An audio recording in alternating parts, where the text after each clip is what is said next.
Hello students, नमस्कार। पिछली class के अंदर अपन ने अर्धसूत्री विभाजन फर्स्ट के कुछ अवस्थाओं के बारे में पढ़ा था, जिसके अंदर अपन ने सबसे पहले प्रोफेज अवस्था फर्स्ट जो होती है उसके बारे में चर्चा की थी। और प्रोफेज अवस्था फर्स्ट है उसको मेनली 5 सब स्टेज के अंदर डिवाइड किया गया है। और वो 5 उप प्रावस्थाएं जो थी वो कौन कौन सी थी? वो थी अपनी एक तो लेप्टोटीन, जाइगोटीन, पैकिटीन, डिप्लोटीन और डाइकाइनेसिस। ध्यान देना यहां पर कि इन पांचों अवस्थाओं के अंदर अपन ने कुछ इंपॉर्टेंट वर्ड भी लिए थे जिनके ऊपर डेफिनेशन के ऊपर भी क्वेश्चन आ सकता है, और कुछ ऐसे विशेषताएं भी ली थी अपन ने उसके अंदर कि जिनके ऊपर अमूमन एग्जाम में क्वेश्चन पुटअप होता भी है। जैसे कि अपन ने उनके अंदर पढ़ा था कि सिनेप्सिस क्रिया कौन सी अवस्था के अंदर संपन्न होती है, काइजमेटा कौन सी अवस्था के अंदर बनता है, सिनेप्सिस क्रिया कौन सी अवस्था में बन रही थी, आपका जो जीन है उनका जीन क्रॉसिंग ओवर यानी जीन विनिमय की क्रिया कौन सी अवस्था में हो रही थी। तो ऐसे अपन ने 4 या 5 अवस्थाओं के अंदर, टोटल 5 अवस्थाओं के अंदर अपन ने लगभग 4 या 5 टाइप के ऐसे क्वेश्चन जो अमूमन एग्जाम्स के अंदर पूछे जाते हैं उनके बारे में भी डिस्कस किया था। इसके साथ साथ अपन उन्हीं क्वेश्चनों को या इनसे रिलेटेड जो भी क्वेश्चन बनेंगे वो भी अपन नेक्स्ट क्लास के अंदर, अपन जब प्रश्नोत्तरी का क्लास चालू होगी तो उसके अंदर अपन देखेंगे। आज की इस क्लास के अंदर अपन ने प्रोफेज के बाद में नेक्स्ट अवस्था जो आती है अर्धसूत्री विभाजन फर्स्ट के अंदर ही प्रोफेज अवस्था फर्स्ट पढ़ने के बाद में अपन आज जो अवस्था लेंगे वो शुरू करेंगे अपन कहां से? मेटाफेज फर्स्ट अवस्था से शुरू करते हैं। अपन ने माइटोसिस डिवीजन पढ़ा था यानी समसूत्री विभाजन पढ़ा था, और उस समसूत्री विभाजन की मेटाफेज अवस्था जो थी उसके अंदर अपन ने क्या पढ़ा था, आपको रिमाइंड करवाया जाए तो बोलो उस अवस्था के अंदर स्पिंडल फाइबर्स का निर्माण यानी तर्कु तंतुओं का निर्माण कंप्लीटली रूप से हो चुका था। गुणसूत्र जो थे वो मध्य पार्ट में अरेंज हो गए थे और उसके द्वारा मेटाफेजिक प्लेट का निर्माण हुआ था, और इस प्रकार से उस अवस्था का नाम इसी कारण से मेटाफेज दिया गया था। सेम वो की वो अपने विशेषताएं कुछ अपन यहां देखेंगे कि मेटाफेज फर्स्ट जो होता है उस मेटाफेज फर्स्ट अवस्था के अंदर क्या क्या इंपॉर्टेंट फीचर्स रहेंगे। सबसे पहला तो आता है कि न्यूक्लियोनस एंड न्यूक्लियर मेम्ब्रेन यानी कि केंद्रिका और केंद्रक झिल्ली, केंद्रिका और आपका केंद्रक झिल्ली,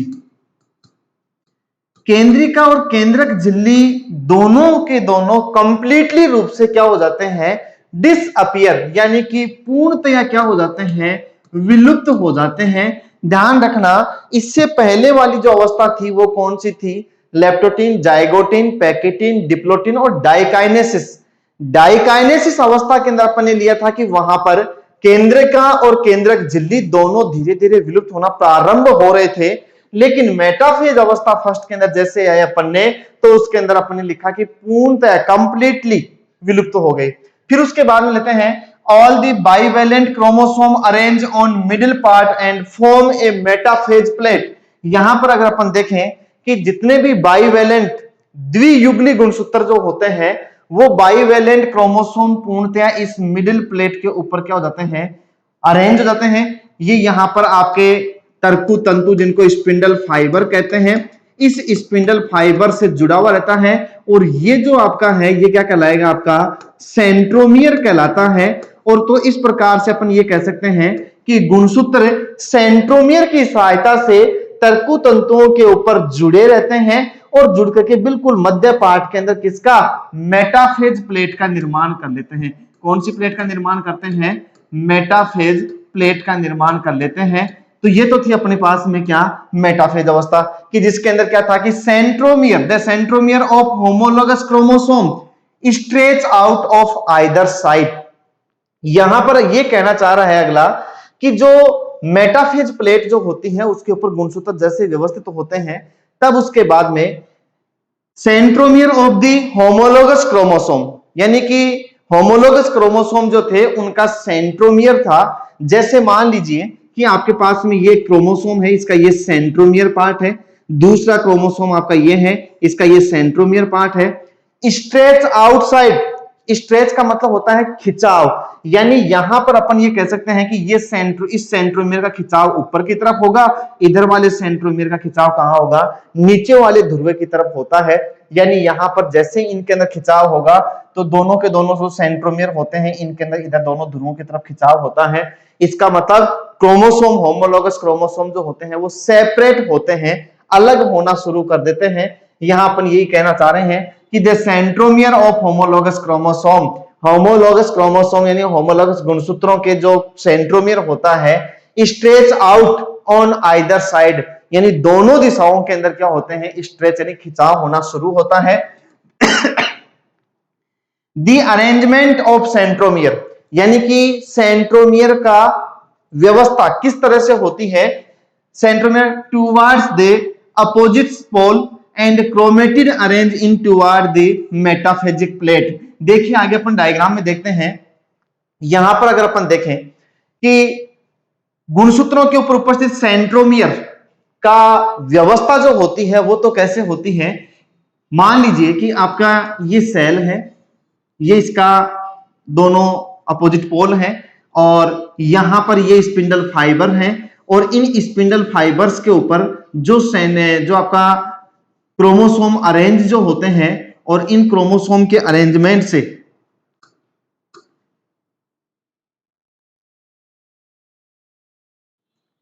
इन क्रोमोसोम का अरेंजमेंट है। अब यहां पर आपसे पूछा यह जा रहा है कि यहां पर ये जो सेंट्रोमियर जो है, ये सेंट्रोमियर पार्ट जो होता है, ध्यान देना कि सेंट्रोमियर पार्ट तो हमेशा दोनों अपोजिट पोल की तरफ रहेगा। यानी बोलो ये सेंट्रोमियर है इनके, ये वाला सेंट्रोमियर है, दूसरा सेंट्रोमियर है, ये जो सेंट्रोमियर है ये तो कहां रहेंगे, दोनों अपोजिट पोल की तरफ रहते हैं। जबकि इन क्रोमोसोम के जो क्रोमेटिड भाग होता है यानी कि गुणसूत्रीय भुजा जो होती है वो कहां रहती है, ये यहां पर मेटाफेजिक प्लेट जो बनती है इस मेटाफेजिक प्लेट के ऊपर व्यवस्थित रहते हैं। तो ध्यान रखना, आपसे क्वेश्चन ये पूछा जाए कि मेटाफेज फर्स्ट अवस्था के अंदर गुणसूत्र कहां व्यवस्थित रहते हैं, मध्य पार्ट में। किसका निर्माण करते हैं, मेटाफेजिक प्लेट का निर्माण करते हैं। इनकी सिचुएशन कैसी होती है, यानी आपके पास में दो ही पार्ट आते हैं, ये तो हो गया आपका क्रोमेटिड और ये क्या हो गया आपका सेंट्रोमियर। तो ये सेंट्रोमियर पार्ट जो होता है वो तो किधर रहता है, अपोजिट पोल की तरफ होता है। और जो क्रोमेटिड भाग जो होते हैं, बोलो वो क्रोमेटिड पार्ट कहां उपस्थित होते हैं, ये क्रोमेटिड पार्ट जो होते हैं वो मिडिल पार्ट की तरफ उपस्थित होते हैं या फिर मिडिल प्लेट जो होती है उधर व्यवस्थित रहते हैं। तो इसका इंपॉर्टेंट फीचर है, ध्यान रखना कि जो सेंट्रोमियर होगा वो तो दोनों अपोजिट पोल की तरफ व्यवस्थित होते हैं और जो क्रोमेटिड पार्ट जो होता है, देखना यहां पर कि अरेंजमेंट ऑफ द सेंट्रोमियर यानी कि centromere toward the opposite pole, यानी कि कहां होता है, विपरीत ध्रुवों की तरफ व्यवस्थित रहते हैं। किधर रहते हैं, ये तो व्यवस्थित विपरीत ध्रुवों की तरफ व्यवस्थित रहते हैं। और जो क्रोमेटिड जो होता है वो कहां व्यवस्थित होता है, मेटाफेज प्लेट यानी कि मध्य में जो पट्टिका बनी हुई है उसकी तरफ व्यवस्थित रहते हैं। तो इस प्रकार से ये तो था आपका कौन सा, मेटाफेज फर्स्ट अवस्था। देन इसके बाद में आता है आपका एनाफेज फर्स्ट। ध्यान देना यहां पर एनाफेज फर्स्ट के अंदर सेंट्रोमियर डिवाइडेड हो जाता है, यानी कि सेंट्रोमियर विभाजित हो जाता है और वो विभाजित होकर के जिसके कारण से स्पिंडल फाइबर्स में खिंचाव उत्पन्न होगा। और बोलो आपके ये जो सिस्टर क्रोमेटिड जो होते हैं, ये सिस्टर क्रोमेटिड दोनों ध्रुवों की तरफ क्या होना शुरू हो गए हैं, गति करना शुरू कर देते हैं। होमोलोगस क्रोमोसोम डिवाइड हो जाता है और दोनों सिस्टर क्रोमेटिड दोनों ध्रुवों की तरफ गति करना शुरू कर देते हैं। स्पिंडल फाइबर तर्कु तंतु धीरे धीरे नष्ट होना शुरू हो जाएंगे, तर्कु तंतुओं में खिंचाव होगा जिसके कारण से क्रोमोसोम दोनों ध्रुवों की तरफ क्या हो जाते हैं। ये यहां पर क्या थी, आपकी मध्य पटलिका थी और मध्य पटलिका से क्रोमोसोम इधर की तरफ मूव करने शुरू कर दिया, दूसरा क्रोमोसोम नीचे की तरफ आना मूव कर दिया। तो यहां पर यही कहना चाह रहा है कि एनाफेज अवस्था में क्या होता है, chromosome move to the opposite pole, यानी क्रोमोसोम जो होते हैं अपन ये कह सकते हैं कि जो क्रोमोसोम होते हैं वो विपरीत ध्रुव की तरफ, क्रोमोसोम विपरीत ध्रुवों की तरफ गति करना शुरू कर देते हैं, विपरीत ध्रुवों की तरफ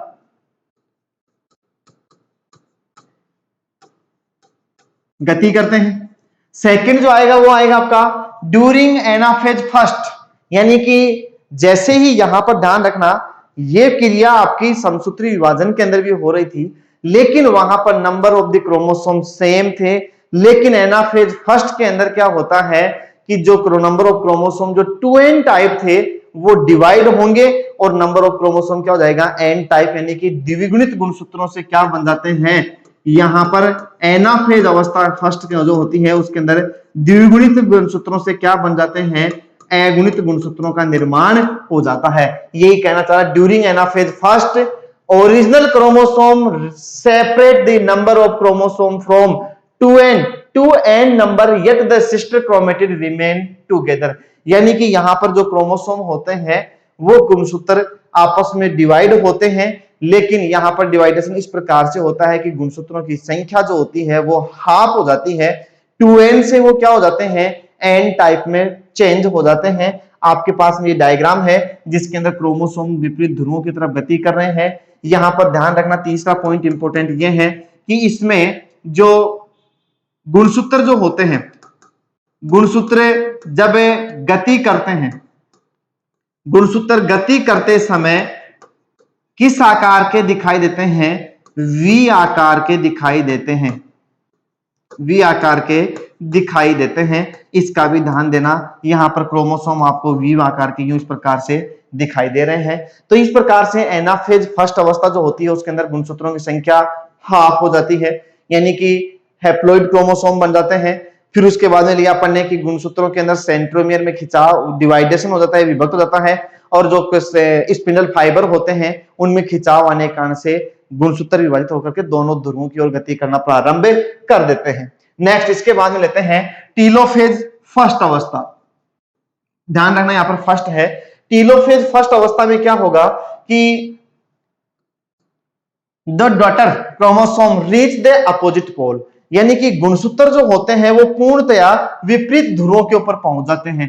यानी यहां पर अपन ये कह सकते हैं, इससे पहले का डायग्राम अगर अपन बनाना चाहें तो ये मान लीजिए कि आपकी ये सेल थी और इसके अंदर ये सेंट्रोल थे, दोनों भी अपोजिट पोल हैं, और यहां पर आपके जो क्रोमोसोम जो उपस्थित थे वो कंप्लीटली रूप से कहां पहुंच चुके हैं, विपरीत ध्रुवों की तरफ पहुंच जाते हैं। यानी अपन ये कह सकते हैं कि क्रोमोसोम कंप्लीटली दोनों अपोजिट पोल के ऊपर पहुंच जाते हैं, पहली बात। दूसरी बात यहां पर कि इस अवस्था के अंदर धीरे धीरे यहां पर जो न्यूक्लियर मेम्ब्रेन जो थी, ये न्यूक्लियर मेम्ब्रेन वापस क्या हो जाती है, प्रकट होने लगती है, और न्यूक्लियर मेम्ब्रेन के साथ साथ अंदर की तरफ क्या होना जाता है, न्यूक्लियोलस भी प्रेजेंट होने शुरू हो जाती है। कहने का मतलब कि अपन ये कह सकते हैं कि जो टीलोफेज फर्स्ट अवस्था होती है उस टीलोफेज फर्स्ट अवस्था के अंदर क्रोमोसोम पूर्णतया कहां पहुंच जाते हैं, दोनों विपरीत ध्रुवों पे पहुंच जाते हैं। ये आपकी क्या बनना शुरू हो गई है, न्यूक्लियर मेम्ब्रेन बनना शुरू हो गई है, न्यूक्लियर मेम्ब्रेन बन चुकी है। इसी के साथ साथ इसके अंदर यहां मिडिल पार्ट के अंदर डार्क लाइक स्ट्रक्चर दिखाई दे रही है, ये बन जाती है, इसको अपन बोलते हैं क्या, न्यूक्लियोलस, जो कि कहां विलुप्त हो गई थी, डाइकाइनेसिस अवस्था के अंदर अपन ने जब पढ़ा था, तो डाइकाइनेसिस अवस्था के अंदर बोलो अपन ने पढ़ा था उसके अंदर कि nucleolus and nuclear membrane disappear होती है, यानी कि गायब होना, विलुप्त होने लग जाती है। लेकिन यहां पर जैसे ही टीलोफेज अवस्था के अंदर आते हैं तो बोलो वापस यहां पर इन दोनों का बनना शुरू हो जाता है। तो अगर अपन इसकी विशेषताएं देखें तो क्या क्या है, पहला तो यह कि पूर्णतया अपोजिट पोल के ऊपर क्रोमोसोम पहुंच जाते हैं।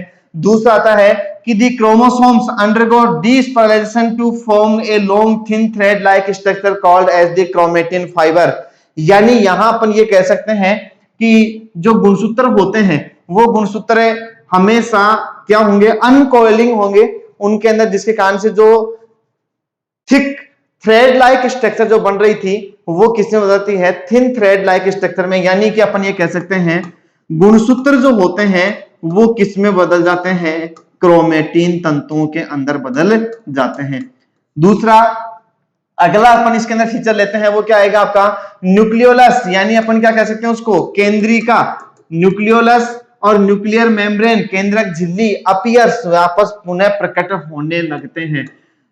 नेक्स्ट लास्ट लक्षण जो आएगा वो आएगा कि स्पिंडल फाइबर कंप्लीटली डिसअपियर। बोलो यहां पर देखिए इसके अंदर स्पिंडल फाइबर पूरी तरह से नष्ट हो चुके होते हैं, तो अपन ये कह सकते हैं कि जो तर्कु तंतु जो होते हैं वो तर्कु तंतु पूर्णतया क्या हो जाते हैं, विलुप्त माने जाते हैं। तो इस प्रकार से टीलोफेज फर्स्ट अवस्था के अंदर क्या होगा, कि दोनों क्रोमेटिड जो थे, सॉरी दोनों अपोजिट पोल थे, वहां पर कंप्लीटली रूप से क्रोमोसोम पहुंच जाते हैं। Chromosome change into chromatin fibres, nucleolus and nuclear membrane वापस प्रकट होने लग जाती है और स्पिंडल फाइबर पूर्णतः क्या हो जाते हैं, विलुप्त हो जाते हैं। अब बोलो यहां पर अगर कंप्लीटली रूप से जैसे ही टीलोफेज अवस्था पूरी हो चुकी होती है, उसके बाद में यहां पर क्या शेष रह गया, बोलो यहां पर अगर अपन आगे अगर इसके बारे में बात करें तो आपके पास में ये एक सेल बन चुकी है और इस सेल की अगर अपन चर्चा करें कि इस सेल के अंदर हमेशा अपने पास में क्या बन चुके हैं,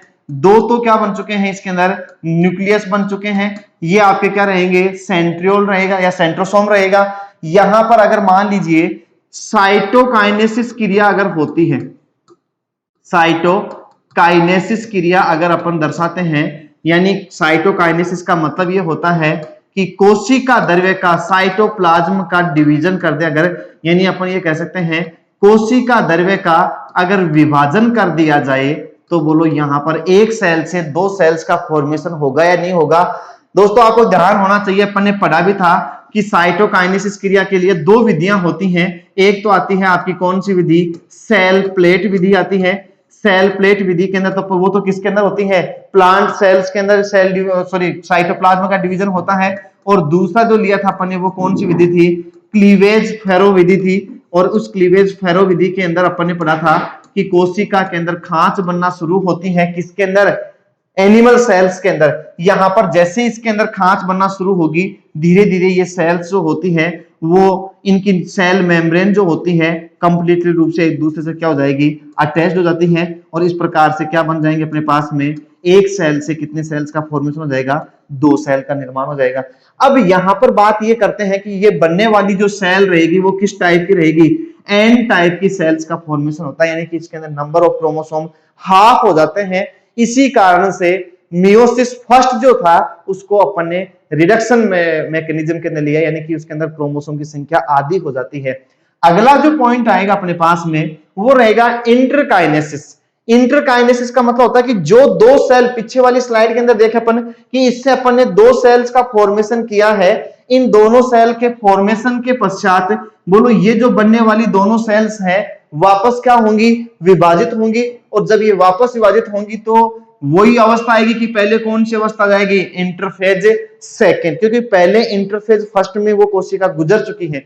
interphase first similar to interphase interphase second is similar to interphase first, यानी कि अंतरावस्था सेकंड जो होती है, अंतरावस्था सेकंड किसके बराबर है, अंतरावस्था फर्स्ट के। यानी जिस प्रकार से अंतरावस्था फर्स्ट के अंदर जो जीवन अवस्था है, एस अवस्था है और G2 अवस्था है और अंत में फिर वापस M अवस्था के अंदर प्रवेश करती है, वो की वो मैकेनिज्म यहां पर बनने वाली सेल्स दर्शाएंगी, वो अवस्था कहलाएगी इंटरकाइनेसिस। अब यहां पर जैसे ही अवस्था कंप्लीट हो जाएगी कि वो कोशिका अंतरावस्था सेकंड को अगर कंप्लीट कर लेती है, यानी G1 S और G2 को कंप्लीट करने के पश्चात वो किसमें प्रवेश करेगी, M के अंदर प्रवेश करती है। तो बोलो जैसे ही M प्रावस्था के अंदर प्रवेश करेगी तो M प्रावस्था के अंदर प्रवेश करने के पश्चात तो वहां पर कौन सा डिवीजन शुरू हो जाएगा आपका, इससे पहले अपन चर्चा करें वो डिवीजन जो होगा वो कौन सा होगा आपका, मियोसिस सेकंड डिवीजन क्या हो जाता है आपका, शुरू हो जाता है। ध्यान देना यहां मियोसिस सेकंड जो सेल डिवीजन होता है इसको किसके इक्वल माना जाता है, ध्यान देना यहां पर इसको मियोसिस सेकंड जो होता है वो आपका समसूत्री विभाजन जो होता है उस समसूत्री विभाजन के समान माना जाता है। कारण है उसके अंदर क्यों माना जाता है, मियोसिस सेकंड को, अर्धसूत्री विभाजन सेकंड को अपन किसके समान मानते हैं, समसूत्री विभाजन के समान मानते हैं। और समसूत्री विभाजन के समान क्यों माना जाता है उसके पीछे कारण है, क्योंकि यहां पर बनने वाली जो सेल होती हैं वो एन टाइप की होती हैं और इससे बनने वाली दोनों कोशिकाएं भी किस टाइप की रहेंगी, एन टाइप की रहती हैं। इसका मतलब नंबर ऑफ क्रोमोसोम क्या रहते हैं, नंबर ऑफ क्रोमोसोम इक्वल, यानी कि समान होते हैं। किसके समान रहेंगे, पेरेंटियल सेल के। तो यहां पर ये तो है पेरेंटियल सेल, और आपकी ये जो नई बनने वाली सेल जो होंगी वो कौन सी कहलाएंगे, आपकी डॉटर सेल। यानी कि जो नई कोशिकाएं बन रही हैं उनके अंदर बनने वाले क्रोमोसोम की संख्या पेरेंटियल सेल के समान इक्वल होती है, इसलिए अपन मियोसिस सेकंड को किसके समान मानते हैं, समसूत्री विभाजन के समान मानते हैं। अब यहां पर ये देखा जाएगा कि इसके अंदर भी क्या क्या होगा, ध्यान देना, मियोसिस सेकंड के अंदर भी वो ही अवस्थाएं आएंगी आपकी, और वो अवस्थाएं जो रहेंगी वो कौन कौन सी, जैसी समसूत्री में थी वैसी ही आपके पास में पहली अवस्था क्या थी, प्रोफेज, समसूत्री विभाजन की, तो यहां पर क्या पढ़ रहे हैं अपन, मियोसिस सेकंड, तो क्या हो जाएगा आपका प्रोफेज सेकंड। फिर उसके बाद में सेकंड आ जाएगा आपका मेटाफेज सेकंड अवस्था आ जाएगी। फिर उसके बाद में आएगी आपकी एनाफेज सेकंड अवस्था, और लास्ट आती है वो रहेगी टीलोफेज सेकंड अवस्था। अब ध्यान देना यहां पर इनके अंदर लक्षण क्या रहेंगे, जो अपन ने विशेषताएं समसूत्री विभाजन के अंदर पढ़ी थी कि प्रोफेज के अंदर क्या पढ़ा था अपन ने, मेटाफेज के अंदर क्या था, एनाफेज में क्या था, और टीलोफेज अवस्था में क्या था, सेम डिट्टो कैरेक्टर जो होंगे वो ही आपके किसके अंदर आ जाएंगे, मियोसिस सेकंड जो होता है सेल डिवीजन उसके अंदर भी सेम रहेंगे। ध्यान रखना, आपसे क्वेश्चन ये पूछ लिया जाए कि उस कोशिका विभाजन का नाम बताइए जो कि समसूत्री विभाजन के साथ में समानता दर्शाता है, वो रहेगा अर्धसूत्री विभाजन सेकंड कह दो या मियोसिस सेकंड कह दो उसको।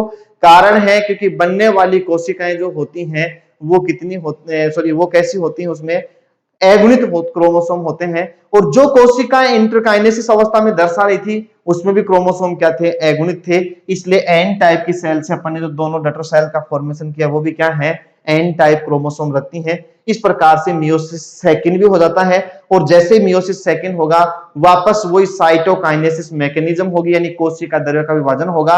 और इस प्रकार से अगर आपसे क्वेश्चन पूछा जाए कि दो सेल फॉर्मेशन तो यहां हो चुका है, यहां पर ध्यान देना इससे पहले ये तो था आपका कौन सा, मियोसिस सेकंड। इससे पूर्व अगर देखा जाए तो आपके पास में ये सेल थी, ये आपके पास में डिप्लॉइड सेल थी, और इस डिप्लॉइड सेल के अंदर जैसे ही क्या हुआ आपका मेयोसिस फर्स्ट सेल डिवीजन होता है, तो इसके द्वारा कितनी सेल्स का फॉर्मेशन हुआ था, 2 सेल्स का फॉर्मेशन हुआ था। और जैसे ही इस 2 सेल्स के फॉर्मेशन के द्वारा अगर अपन मियोसिस सेकंड पढ़ते हैं, यहां पर ये एन टाइप की थी, ये एन टाइप की थी, बोलो यहां पर अगर अपन देखें तो दोनों के अंदर यहां द्विगुणित कोशिका से क्या बनी, आपके पास में 2 अगुणित कोशिकाएं बनी। इन दोनों अगुणित कोशिकाओं के अंदर जैसे विभाजन हुआ तो बोलो कुल कितनी कोशिकाएं बन सकती हैं, 1 से 2 बनाए अपन ने, तो इस प्रकार से यहां पर नंबर ऑफ द सेल कितने रहेंगे, 2, तो यहां पर बनने वाली कोशिकाओं की संख्या कितनी हो जाएगी आपके पास में, 4। तो ध्यान रखना, अर्धसूत्री विभाजन की प्रक्रिया के दौरान एक द्विगुणित कोशिका से कितनी अगुणित कोशिकाओं का निर्माण होता है, 4 हैप्लॉइड सेल्स का फॉर्मेशन होता है। यानी अपन ये कह सकते हैं कि during meiosis cell division one haploid cell produced 1 diploid cell produced 4 haploid cells. यानी कि अपन ये कह सकते हैं एक द्विगुणित कोशिका अर्धसूत्री विभाजन की कंप्लीट प्रक्रिया से जब गुजरती है तो उसके द्वारा कितनी कोशिकाएं बनती हैं, 4 अगुणित कोशिकाओं का निर्माण होता है। पूछा हुआ क्वेश्चन है आपके एग्जाम के अंदर।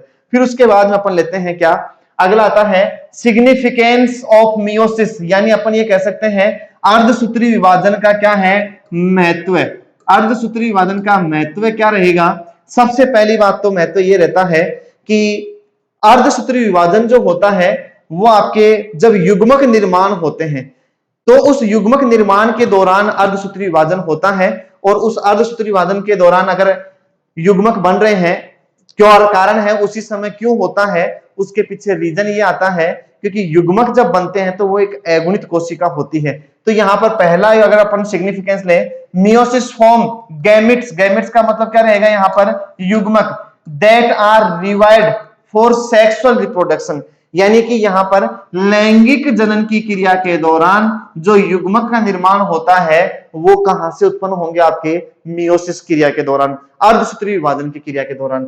फिर उसके बाद में आता है कि अर्धसूत्री विभाजन जो होता है, अगर मान लीजिए यहां पर अर्धसूत्री विभाजन के अंदर गुणसूत्रों की संख्या अगर आदि नहीं होती तो लगातार गुणसूत्रों की संख्या बढ़ती जाती। इसलिए ध्यान रखना, अर्धसूत्री विभाजन जो होता है, meiosis maintain the fixed number of chromosome, यानी जो अर्धसूत्री विभाजन होता है वो गुणसूत्रों की संख्या को क्या रखता है, निश्चित बनाए रखता है। और इसी कारण से आपने देखा होगा कि मनुष्य के अंदर गुणसूत्रों की संख्या कितनी होती है, 46, यानी 23 जोड़े। वो हमेशा 23 जोड़े ही बने रहेंगे। कारण है उसके अंदर, क्योंकि जैसे युग्मक निर्माण होगा तो उन गुणसूत्रों की संख्या हाफ हो जाती है, इसलिए अपने पास में टोटल नंबर ऑफ क्रोमोसोम कितने रहेंगे, 46। फिर आता है अपने पास में meiosis introduce a new combination of traits and variation, यानी कि अर्धसूत्री विभाजन जो होता है, इस अर्धसूत्री विभाजन के अंदर हमेशा विभिन्नताएं उत्पन्न होती हैं। और विभिन्नताएं उत्पन्न इसलिए होती हैं, यानी वेरिएशन क्रिएट करता है। कारण है उसके पीछे, किसके कारण से हुई विभिन्नताएं उत्पन्न, आपका जो जीन विनिमय की क्रिया, यानी क्रॉसिंग ओवर जो हो रहा था, जीन विनिमय की क्रिया अपन ने पढ़ी थी प्रोफेज फर्स्ट के अंदर। जो जीन विनिमय क्रिया होता है, यानी कि जो क्रोमेटिड होते हैं वो आपस में ओवरलैप होते हैं, यानी अपन ये कह सकते हैं कि ये आपका क्रोमोसोम है और यहाँ पर ये सेकंड क्रोमोसोम रहेगा, तो इन दोनों के क्रोमेटिड जो होते हैं वो इस प्रकार से ओवरलैप होते हैं, तो जीन का स्थानांतरण होता है। जीन विनिमय के कारण से क्या होती है, इसके अंदर विभिन्नताएं उत्पन्न होती हैं, किसके द्वारा, अर्धसूत्री विभाजन से के द्वारा। फिर उसके बाद में आता है लास्ट इंपॉर्टेंस क्या है इसका, in meiosis paternal and maternal chromosome occurs by irregularities of meiotic division, यानी इस अवस्था के, इस विभाजन में क्या होता है कि जो मातृ गुणसूत्र और जो पिता के गुणसूत्र होते हैं, पैतृक क्रोमोसोम और मातृ क्रोमोसोम जो होते हैं, उनके अंदर अनियमित, इररेगुलरिटीज का मतलब क्या होगा, अनियमित विभिन्नताएं उत्पन्न होती हैं, जिसके कारण से इसके अंदर क्या आ जाएगा, नई संतति में विभिन्नताएं उत्पन्न होती हैं। मेन इंपॉर्टेंट फीचर इसका सिग्निफिकेंस में क्या आएगा कि एक तो ये युग्मक निर्माण के समय काम करता है, ये सेक्सुअल रिप्रोडक्शन यानी कि लैंगिक प्रजनन की क्रिया के दौरान भी यही होता है। और दूसरा मेन इंपॉर्टेंट है आपका, हर एक प्रजाति के अंदर ये कार्य क्या करता है कि it maintain the number of the chromosome, यानी कि ये हर एक प्रजाति के अंदर गुणसूत्रों की संख्या को क्या बनाए रखता है, निश्चित बनाए रखने का कार्य करता है। तो ये था अपने पास में अर्धसूत्री विभाजन का महत्व। अब उसके बाद में अपन लेते हैं दोनों का सारांश, किस किस का, समसूत्री विभाजन और अर्धसूत्री विभाजन का, यानी कि meiosis cell division and mitotic cell division क्या होता है, दोनों में डिफरेंस मेजर। सबसे पहला डिफरेंस अपन लेते हैं कि the type of reproduction involve in mitosis asexual in nature. अपन एक शॉर्ट में अगर इसके बारे में कहें तो माइटोसिस डिवीजन जो होता है, यानी अपन इसको कह सकते हैं क्या, समसूत्री विभाजन, माइटोसिस का मतलब, और मियोसिस का मतलब क्या होगा आपका, अर्धसूत्री विभाजन। ध्यान देना दोनों के अंदर अंतर क्या रहेगा। अभी अपन ने पढ़ा था कि अर्धसूत्री विभाजन जो होता है बोलो कौन से नेचर में आता है, यानी कि अपन ये माने कि रिप्रोडक्शन मैकेनिज्म, जनन प्रक्रिया जब होती है तो जनन दो ही प्रकार से होता है, सेक्सुअल रिप्रोडक्शन और एसेक्सुअल रिप्रोडक्शन। यहां पर ध्यान देना, अर्धसूत्री विभाजन हमेशा कौन सी प्रकृति का रहेगा, लैंगिक प्रजनन से संबंधित रहता है। कारण है क्यों, क्योंकि युग्मकों का निर्माण होता है तभी अर्धसूत्री विभाजन होता है, इसीलिए अपन इसको माने कि ये लैंगिक प्रजनन यानी कि सेक्सुअल रिप्रोडक्शन के टाइप का होता है। यहां पर ये जो होगा आपका समसूत्री विभाजन, वो होता है आपका अलैंगिक अवस्था के प्रकार का, यानी अलैंगिक जनन जो होता है उसको किसके समान माना जाता है, समसूत्री विभाजन के समान माना जाता है। एक तो अंतर हो गया मेन मुख्य ये कि समसूत्री विभाजन के अंदर तो किसके साथ तुलना की गई है, अलैंगिक जनन से, और यहां पर अर्धसूत्री विभाजन की तुलना किससे की गई है, लैंगिक प्रजनन से। कारण मैंने बता दिया आपको दोस्तों। फिर उसके बाद आता है दूसरा point, mitosis is genetically similar, यानी यहां पर जेनेटिकली का मतलब क्या होगा, आनुवांशिक। आनुवांशिक, सिमिलर का मतलब क्या होता है, समानता। बोलो यहां पर अपन ये कह सकते हैं कि अर्ध समसूत्री विभाजन जो होता है वो आनुवांशिक दृष्टि से क्या रखता है, समानता रखता है। कारण है उसके अंदर क्यों, क्योंकि इसके अंदर विभिन्नताएं जो होती हैं वो उत्पन्न नहीं होती हैं, विभिन्नताएं नहीं पाई जाती। कारण है क्यों नहीं पाई जाती, क्योंकि जीन विनिमय क्रिया समसूत्री विभाजन में नहीं होती है, और जीन विनिमय क्रिया नहीं होगी तो उसके अंदर जो माता और पिता के जो जीन का स्थानांतरण आपस में नहीं होगा। इसलिए ध्यान रखना कि समसूत्री विभाजन के दौरान जो कोशिका बनती है वो पेरेंटियल सेल के बिल्कुल इक्वल होती है। सेम उसी प्रकार से जो संतति उत्पन्न होती है कौन से प्रजनन के दौरान, अलैंगिक जनन के दौरान, वो भी पूर्णतया किसके समान होती है, पैतृक संतति के समान होती है। इसी कारण से इसके अंदर आनुवंशिक समानता बनी रहेगी। फिर यहाँ पर कह रखा है there is no gene crossing over in chromosome, यानी वहां पर गुणसूत्रों के मध्य में कोई जीन विनिमय नहीं होता है, यानी अपन ये कह सकते हैं कि इसके अंदर जीन विनिमय की क्रिया नहीं होती। जबकि यहां पर meiosis involve the process of mixing of chromosome, यहां मिक्सिंग ऑफ क्रोमोसोम का मतलब क्या होगा कि इस अवस्था के अंदर जीन विनिमय की क्रिया यानी कि अर्धसूत्री विभाजन के अंदर जीन विनिमय क्रिया उपस्थित होती है, प्रेजेंट होती है, जबकि माइटोसिस सेल डिवीजन के अंदर क्या होती है, ये अब्सेंट होती है। उसके बाद में अपन चर्चा करते हैं कि there is no pairing of homologous chromosome, यानी यहां पर होमोलोगस क्रोमोसोम जो होते हैं उनके अंदर कोई भी आपस में पेयर नहीं बनता है, जोड़ा नहीं बनता है, जबकि यहां पर क्या होता है, ये होमोलोगस क्रोमोसोम का जोड़ा तैयार करते हैं, तभी तो आपस में जैसे डिवीजन होगा तब नंबर ऑफ क्रोमोसोम हाफ बन जाते हैं, जबकि इसमें ऐसा नहीं होता है। अगला आता है the mother cell can either be haploid and diploid, यानी अपन यहां पर ये कह सकते हैं कि इसके अंदर जो मदर सेल जो होती है वो द्विगुणित भी हो सकती है और अगुणित भी हो सकती है। द्विगुणित तो अमूमन सभी के अंदर पाई जाती है, जबकि द्विगुणित अगुणित इसलिए मानेंगे अपन क्योंकि जैसे अपन ने मियोसिस सेकंड जब पढ़ते हैं तो वो लोग वो कोशिका जब विभाजित होती है तो उसके अंदर नंबर ऑफ क्रोमोसोम क्या रहते हैं, हैप्लॉइड, यानी कि वहां पर वो कोशिका अगुणित गुणसूत्र वाली होती है और अगुणित क्रोमोसोम का अगुणित कोशिका का ही नई कोशिका का निर्माण करती है। इसलिए यहां पर कह सकते हैं कि इसके अंदर कोशिका द्विगुणित या अगुणित हो सकती है, जबकि मियोसिस सेल डिवीजन के अंदर हमेशा केवल और केवल कोशिका कौन सी रहेगी, द्विगुणित कोशिका रहेगी। उससे फिर क्या बनेगा, आपकी अगुणित कोशिकाओं का निर्माण होता है। Two diploid cell are produced during the process of mitosis, यानी कि यहां पर इस समसूत्री विभाजन के दौरान कितनी कोशिकाएं बनती हैं, दो। आपकी डिप्लॉइड का मतलब क्या होगा, द्विगुणित सेल का निर्माण होता है, जबकि यहां पर कितनी कोशिकाएं बनती हैं, यहां पर टोटल 4 अगुणित कोशिकाएं बनती हैं। कितनी कोशिकाएं बनती हैं, 4 अगुणित यानी हैप्लॉइड सेल्स का निर्माण होता है। किस क्रिया के दौरान, अर्धसूत्री विभाजन के दौरान। ध्यान रखना, इंपॉर्टेंट पॉइंट है ये आपका कि आपसे पूछा जाए अर्धसूत्री विभाजन की प्रक्रिया के दौरान कितनी कोशिकाओं का निर्माण होता है, 4 अगुणित हैप्लॉइड सेल का निर्माण होता है, जबकि समसूत्री विभाजन के अंदर कितनी कोशिकाएं बनती हैं, आपकी केवल 2, और वो भी कैसी बनेंगी, द्विगुणित कोशिकाओं का निर्माण होता है। फिर आता है इसके अंदर कि number of chromosome is in mitosis remain the same, यानी कि यहां पर अपन ये कह सकते हैं क्रोमोसोम यानी गुणसूत्र की संख्या, क्रोमोसोम की संख्या क्या रहती है, यहां पर पैतृक कोशिका के क्या रहती है, समान रहती है, जबकि यहां पर इसके अंदर क्रोमोसोम क्या हो जाते हैं, क्रोमोसोम या गुणसूत्र की संख्या हाफ हो जाती है, यानी कि आधी हो जाती है। तो इस प्रकार से कुछ इंपॉर्टेंट पॉइंट अपन ने इसके अंदर पढ़ा कि जो माइटोसिस सेल डिवीजन और मियोसिस सेल डिवीजन होता है, माइटोसिस के अंदर तो एक सेल से 2 कोशिकाएं बनेगी और दोनों की दोनों द्विगुणित होंगी, जबकि यहां पर एक कोशिका से कितनी कोशिकाएं बनती हैं, 4, और वो कैसी होती हैं, अगुणित कोशिकाएं होती हैं। यहां पर इसके अंदर क्रोमोसोम की संख्या समान रहेगी, यानी कि द्विगुणित कोशिका में विभाजन हो रहा है तो द्विगुणित कोशिकाएं बनेगी, अगुणित कोशिका में विभाजन हो रहा है तो वो अगुणित कोशिकाओं का ही निर्माण करेगी, जबकि यहां पर क्रोमोसोम की संख्या क्या होती है, आधी हो जाती है।